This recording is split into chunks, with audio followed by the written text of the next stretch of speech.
Hello friends, मेरा नाम है नवोदित तिवारी और आप देखना शुरू कर चुके हैं स्टॉक फानी ज्ञानस्य परमो धन, जहां हम बिलीव करते हैं कि नॉलेज ही सबसे बड़ा वेल्थ है। तो एक नए नॉलेजेबल कंटेंट के साथ शुरू करते हैं आज का ये वीडियो। आज हम लोग बात करने वाले हैं डेरिवेटिव्स के बारे में। जी हाँ, फ्यूचर एंड ऑप्शंस के बारे में। बहुत लोगों को डाउट है कि आखिर फ्यूचर एंड ऑप्शंस होते क्या हैं और आखिर इनमें काम कैसे किया जाता है और आखिर क्यों डेरिवेटिव्स प्रोडक्ट बनाए गए हैं। तो ये एक ऐसी जर्नी है जिसे हर कोई ट्रैवल करना चाहता है, लेकिन कुछ को ही यहाँ पर पे सक्सेस मिलती है और बहुत ज़्यादा लोग यहाँ पर पे गलतियाँ करते हैं। तो फटाफट से समझ लेते हैं कि डेरिवेटिव मार्केट आखिर होते क्या है। तो सबसे पहले समझ लेते हैं कि डेरिवेटिव होता क्या है। तो इसका डेफिनेशन जो है इसके नाम में ही छुपा हुआ है। डेरिवेटिव प्रोडक्ट यानी कि जो किसी और से डिराइव हुआ हो, और डेरिवेटिव प्रोडक्ट का जो भी प्राइसिंग होता है वो जिससे भी डिराइव हुआ हो उसके प्राइस के मोमेंट पे उसका प्राइस डिसाइड होता है। यही चीज यहाँ पर डेफिनेशन में लिखी हुई है कि derivative is a financial security. Financial security मतलब आप उसे स्टॉक मार्केट में या फाइनेंशियल मार्केट में ट्रेड कर सकते हैं। ये एक ऐसी सिक्योरिटी होती है और उसकी प्राइसिंग उसके अंडरलाइंग एसेट के प्राइस पे डिपेंड करती है। मतलब अंडरलाइंग एसेट में अगर हलचल होगी तो उसका जो भी डेरिवेटिव प्रोडक्ट है उसमें भी आपको हलचल आती हुई दिखाई देगी।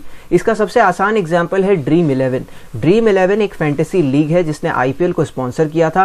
ड्रीम 11 में हम अपनी टीम बनाते हैं और उस टीम में हमारी रैंकिंग ऊपर नीचे होती है हमारे सेलेक्टेड प्लेयर्स के कारण। हम जो भी प्लेयर्स पिक करते हैं उसके हिसाब से हमारी रैंकिंग डिसाइड होती है। लेकिन अगर आप इसे एक डेरिवेटिव प्रोडक्ट के रूप में देखें तो इसकी जो रैंकिंग का जो भी शफलिंग हो रहा है वो कहीं ना कहीं जो actual players on the field खेल रहे हैं उनके हिसाब से चेंज होती है। तो जो अंडरलाइंग एसेट हैं वो आपके रियल प्लेयर्स हैं जो ऑन द ग्राउंड खेल रहे हैं, जो आईपीएल कर रहे हैं, जो आईपीएल में प्ले कर रहे हैं, और उनके परफॉर्मेंस के हिसाब से आपके ड्रीम 11 में आपकी रैंकिंग शफल होते चली जाती है। तो आपका जो ड्रीम 11 है वो एक तरह से डेरिवेटिव प्रोडक्ट है, या आपकी जो टीम है वो एक तरह से डेरिवेटिव प्रोडक्ट है, और इसका जो अंडरलाइंग एसेट है वो एक्चुअल प्लेयर्स हैं। यानी कि अगर आपने अपनी टीम में विराट कोहली को रखा हुआ है तो विराट कोहली के कारण से आपकी रैंकिंग ऊपर नीचे हो रही है वो कहीं ना कहीं विराट कोहली के एक्चुअल परफॉर्मेंस के कारण से हो रही है। तो यही एक तरह से आपका डेरिवेटिव है जो किसी और से डिराइव हुआ हो और उसके प्राइस फ्लक्चुएशंस पे ही इसका प्राइस फ्लक्चुएशन आपको होता हुआ दिखाई देता है। दूसरा जो एग्जांपल है, जिन्होंने ड्रीम 11 में कभी प्ले नहीं किया है, ड्रीम 11 को कभी यूज नहीं किया है, उनके लिए है गोल्ड सिल्वर। हम फिजिकल गोल्ड देखते हैं जिसमें जो हमारे हाउस होल्ड के पर्पस के लिए हम यूज करते हैं, या कई लोगों को सोने की बिस्किट्स वगैरह खरीदना पसंद होता है। तो कहीं ना कहीं जो गोल्ड के प्राइजेस हैं उसके हिसाब से ही कमोडिटी मार्केट में जो गोल्ड फ्यूचर्स ट्रेड होता है उसकी प्राइस डिसाइड होती है। तो अंडरलाइंग एसेट जो है वो फिजिकल गोल्ड है और जो उसका डेरिवेटिव प्रोडक्ट है वो आपके कमोडिटी मार्केट में अवेलेबल है जिस पे आप ट्रेडिंग करते हैं। अब बात कर लेते हैं बेनिफिट्स ऑफ डेरिवेटिव्स की। डेरिवेटिव को बनाया ही कुछ कारणों से गया था। पहला जो इसका फायदा होता है वो होता है हेजिंग, यानी कि आप अपने रिस्क को हेज कर सकते हैं, आप अपने रिस्क को कंट्रोल कर सकते हैं।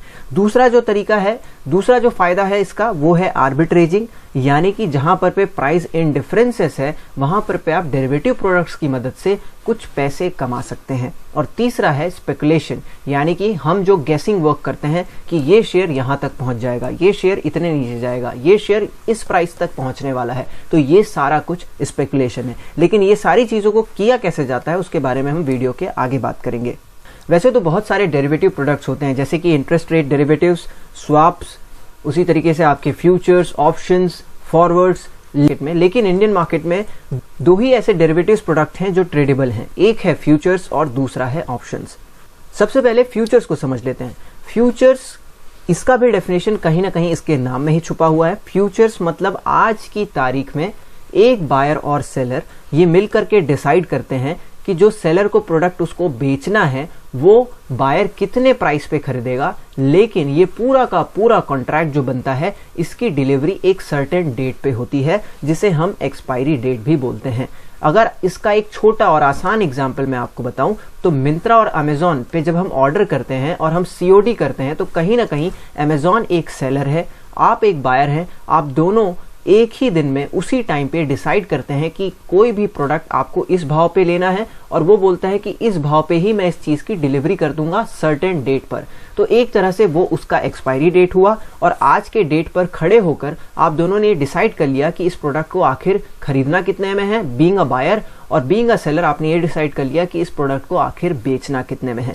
अगर ये सारा का सारा सौदा एक्सचेंज के दायरे में नहीं होता है तो इसे हम फॉरवर्ड कॉन्ट्रैक्ट्स बोलते हैं, लेकिन अगर चीजें एक्सचेंज के दायरे में अगर हो रही हैं तो इसे हम फ्यूचर कॉन्ट्रैक्ट्स बोलते हैं। एक्सचेंज यहाँ पर पे एक इंपॉर्टेंट रोल प्ले करता है, वो काउंटर पार्टी रिस्क बियरर बनता है, यानी कि इस दोनों सौदे से, इस पूरे के पूरे सौदे से, इस पूरे के पूरे कॉन्ट्रैक्ट से किसी को भी कोई नुकसान नहीं होना चाहिए, कोई भी पार्टी डिफॉल्ट नहीं करनी चाहिए, इसलिए एक्सचेंज का यहाँ पर पे बहुत इंपॉर्टेंट रोल है। तो कभी भी आप फ्यूचर के कॉन्ट्रैक्ट में एंटर करते हैं, आप किसी भी स्टॉक का, किसी भी करेंसी का, किसी भी कमोडिटीज का फ्यूचर्स लेते हैं तो आपको मार्जिन अपफ्रंट पे करना पड़ता है। उसका कारण यही है कि अगर आपके अगेंस्ट चला गया उस पर्टिकुलर स्टॉक, करेंसी या कमोडिटी का प्राइस तो आप डिफॉल्ट ना कर जाएं, इसलिए एक्सचेंज यहाँ पर पे बहुत इंपॉर्टेंट रोल प्ले करता है और वो बायर से और सेलर से दोनों से अपफ्रंट मार्जिन कलेक्ट करता है ताकि कल को कोई भी एडवर्स सिचुएशन आए तो किसी एक पार्टी को नुकसान न उठाना पड़े। फ्यूचर्स का जो भी कॉन्ट्रैक्ट होता है उसके अंदर में एक लॉट साइज जो होता है वो पहले से डिसाइडेड होता है। जैसे कि सोयाबीन, अगर मैं सोयाबीन की खरीदी या बिक्री करता हूं तो मुझे एक सर्टेन क्वांटिटी ही खरीदनी पड़ेगी। जैसे कि आप या तो सोयाबीन 1 केजी खरीदेंगे, 5 केजी खरीदेंगे, 10 केजी खरीदेंगे, 1 क्विंटल खरीदेंगे, उसी तरीके से फ्यूचर का लॉट साइज पहले से डिसाइडेड होता है। एक्सचेंज पहले से डिसाइड करती है कि हर इंस्ट्रूमेंट का लॉट साइज क्या होना चाहिए। अगर मैं लॉट साइज की बात करूं तो रिलायंस इंडस्ट्रीज के शेयर का लॉट साइज फ्यूचर्स में 505 का है, यानी कि अगर आपको फ्यूचर्स के कॉन्ट्रैक्ट में एंट्री लेनी है तो आपको 505 शेयर्स रिलायंस के लेने ही होंगे।